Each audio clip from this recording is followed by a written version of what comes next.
Look, we all use them, right? Whether it's grabbing a quick ride home after a long day or just ordering some late-night takeout directly to your couch, rideshare and delivery apps are absolutely a staple of modern life. I mean, they're convenient, they're fast, and for the most part, we just inherently trust them. But what if the person actually showing up at your home isn't the person smiling back at you on your screen? Welcome to This Explainer. Today, I am incredibly excited and honestly a little alarmed to guide you through an investigation into a rapidly growing underground market, and this is something that affects literally everyone who taps order on their smartphone. This is the anatomy of a gig app scam. Okay, let's dive right into this with a totally chilling, real-world incident that CBS News recently investigated. So Charles Bledsoe is a guy living in California, and he relies heavily on delivery services because of some mobility issues. Well, one evening he orders food to his RV. The app tells him a woman named Kayla is arriving. Pretty standard, right? But when he opens his door, it definitely wasn't Kayla. It was a man, alone, who actually attempted to force his way inside the home before pulling out a firearm. Now, thankfully, Mr. Bledsoe managed to get the man to back down, but wow! It immediately anchors the very real, very high stakes of what we're looking at today. I want you to just pause for a second and think about your own recent delivery orders or rides. Have you ever looked at the profile picture on your phone, then looked at the driver pulling up, and noticed a mismatch? Maybe the person looked way younger, or maybe it was a completely different gender altogether. It really forces you to ask, is your driver really who they say they are? Because for a growing number of gig economy users across the entire country, the answer is a definitive, scary no. Which brings us to Section 1, the stranger at your door. So we really need to explore just how widespread these mismatched profiles actually are in our everyday lives. Because this isn't just a handful of isolated, scary incidents. It's looking like a systemic issue that's bleeding right into our neighborhoods. To see the actual scale of this, CBS LA ran a localized test.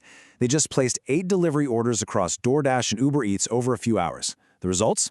2 out of those 8 drivers did not match their profiles. Think about that for a second. That's 25%. In one case, an order was assigned to a bearded man named Aram, but a young, clean-shaven guy showed up with the food. In another, the app pictured a blonde woman, but a young man arrived at the door. It perfectly illustrates how frequently the vetting process is just failing, right at our front doorsteps. Let's move on to Section 2, the digital black market. Now, what's really interesting about this is how they're doing it. If these gig companies require background checks and IDs, how on earth are these unauthorized drivers getting onto the platforms in the first place? Well, the actual business model behind this fraud essentially boils down to 2 distinct methods on the dark web and social media: buying and renting. If you buy an account, you're paying a middleman a few $100 to take full permanent ownership of a fraudulent profile. And these are often created using stolen identities or someone's actual social security number. If you rent it, you're basically just leasing that gig app account for a set amount of time. It operates exactly like a shadow economy, running completely parallel to the legitimate apps. Let's actually walk through this disturbing step-by-step onboarding process used by these bad actors, which was recently detailed by the industry advocate YouTube channel, The Rideshare Guy. Step 1. You contact a middleman online. And get this, you don't even have to dig into the dark web for this. These listings are brazenly posted on everyday places like Facebook Marketplace. Step 2. Your payment is securely held in a Bitcoin escrow account. Step 3. The user logs in using a no-log VPN. That's a tool that completely masks their digital footprint and hides their actual location from the app. And finally, Step 4, they hit the road. They are driving or delivering without a license and zero background check.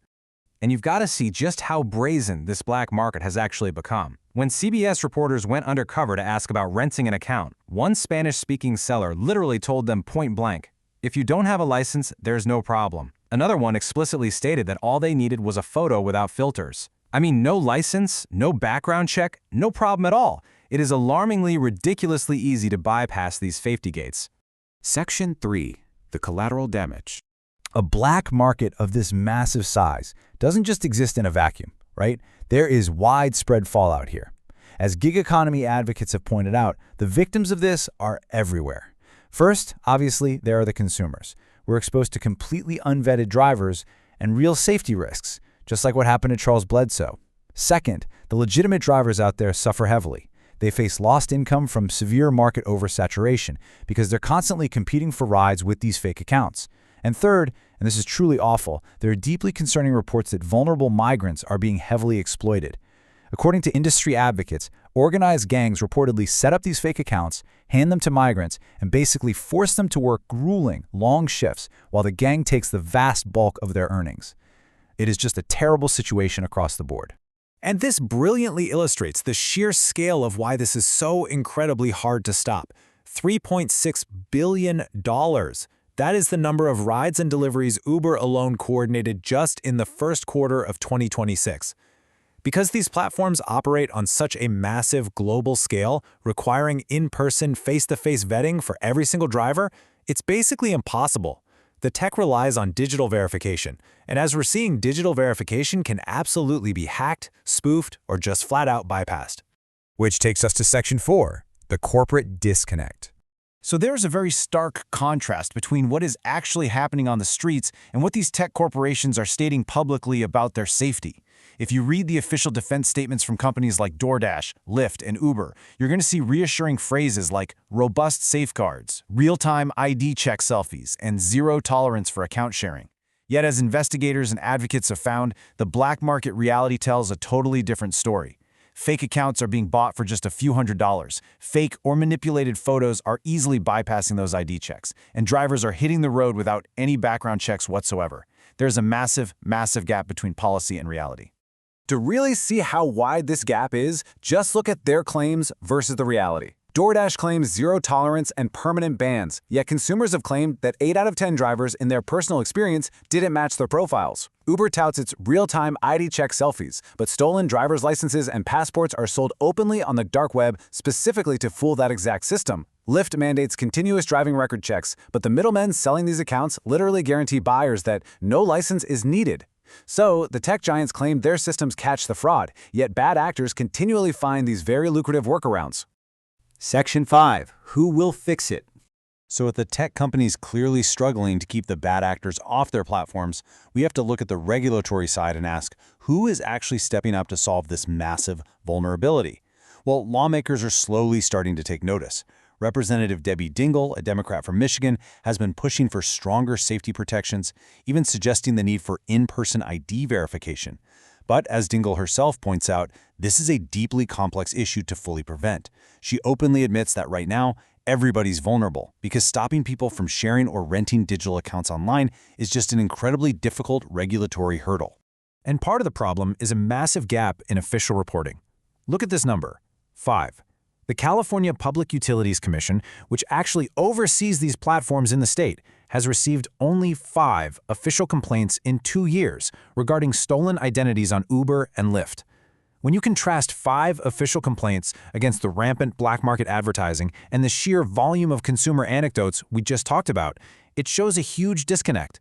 People just aren't reporting these mismatched drivers to the authorities. So the crucial point is summed up perfectly by Sergio Avedian from The Rideshare Guy. Is the consumer safe? That is the ultimate concern at the heart of this entire explainer. With completely unvetted individuals slipping through the cracks and gaining direct access to our neighborhoods, our homes, and our vehicles, basic safety really is the primary casualty of this black market. Which leaves us with one final vital thought. The gig economy has given us unparalleled convenience, but it clearly comes with some major hidden risks. I want to leave you with this question to ponder. Next time you order a ride or delivery, who is really behind the wheel? Stay alert, always check that profile picture against the person actually arriving, and never be afraid to question the convenience we've all grown so used to. Thank you so much for joining me for this explainer, and seriously, stay safe out there.